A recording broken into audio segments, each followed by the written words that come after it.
Hey guys, welcome back to the Wad Doc Project 365, episode 295. We introduced mobility floss a couple episodes ago, about 2 episodes ago, and I got a request to show the elbow and shoulder, so that's what I'm going to do today. Now remember guys, the concepts are still the same.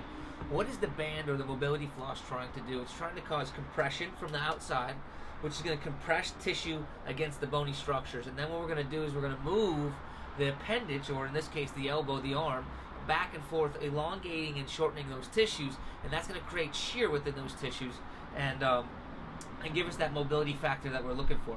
When we go ahead and we do the elbow, it's a little bit tricky. You have to have enough of the floss that when you can wrap it around, you can cinch it on the other piece. So I got to give myself a little bit more. My arms are obviously much bigger than I thought. So once I get across and I kind of just tuck that in there like that, you're going to see there's some slack. I'm just going to wrap it around one time, and then I can kind of give myself just a little bit of tension, and you kind of see how I cinch it on myself like that. From there on, now I'm okay to start wrapping it around. And the thing that you're going to notice here is I'm going to give myself about a half of bandwidth as I move up and over, right? We really want to try to not leave any openings towards the back. However, they will happen sometimes. Don't be too concerned about it. It's just do the best that you can. Obviously, if you have a buddy, you could do this a little bit quicker, but you know, not everybody. I don't have any friends, so it doesn't matter. Once you finish up towards the end, just going to tuck in wherever that ends up. See if I can get that in there.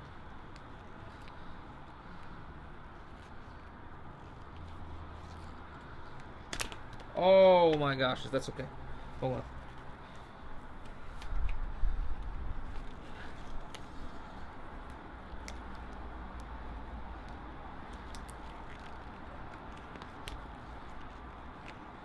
There we go.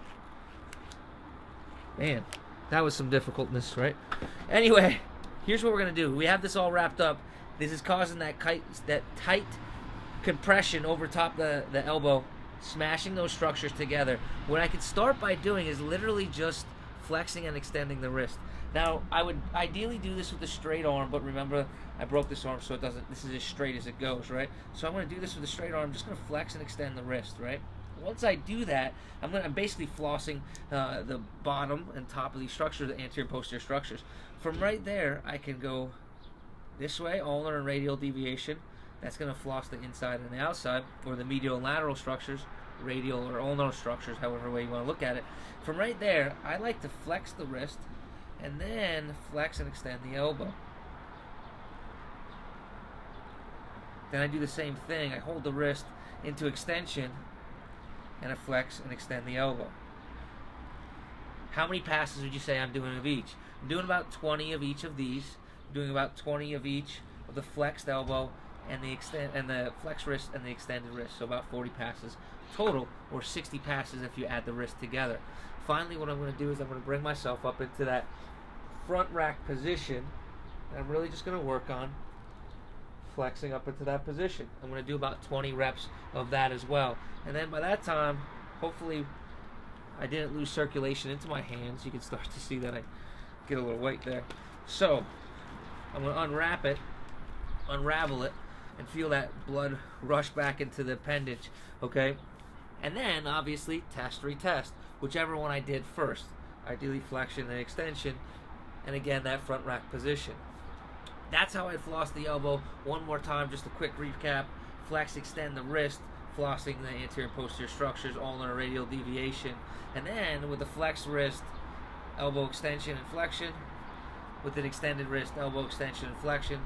Finally, move myself into that front rack position, okay?